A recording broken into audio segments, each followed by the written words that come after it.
Le projet de création d'une SCOP est-il réaliste? Et si oui, avec quelle stratégie, quels outils, quel financement et pour quel marché?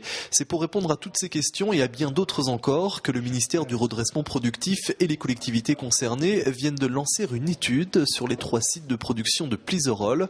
Une étude qui à Fontenay débutera concrètement dès ce mardi par un audit industriel. Il s'agit de regarder un petit peu quel est l'état de l'outil industriel, à quoi servent les machines aujourd'hui, à quoi peuvent-elles servir demain le cas échéant, est-ce qu'on peut les redémarrer tout ou partie. Voilà, ça c'est le premier temps de notre analyse. Le deuxième temps va consister en une analyse très rapide de l'état du marché, des concurrences, et nous allons aller contacter 5-6 industriels français pour voir quel pourrait être leur sentiment par rapport à ce site.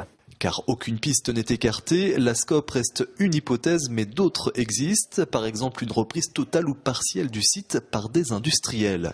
Le champ d'investigation de l'étude est donc très large, mais celle-ci sera menée très rapidement.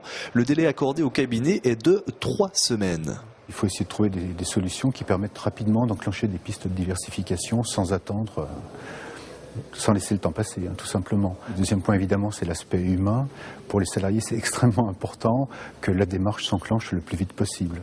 Car évidemment, l'enjeu premier de cette étude, c'est l'emploi. Mais là aussi, c'est encore très flou. Le nombre de salariés qui pourraient être concernés par une reprise d'activité fait partie des nombreuses questions. Au jour d'aujourd'hui, je ne pourrais répondre parce que c'est vraiment l'inconnu. On n'a aucune idée de...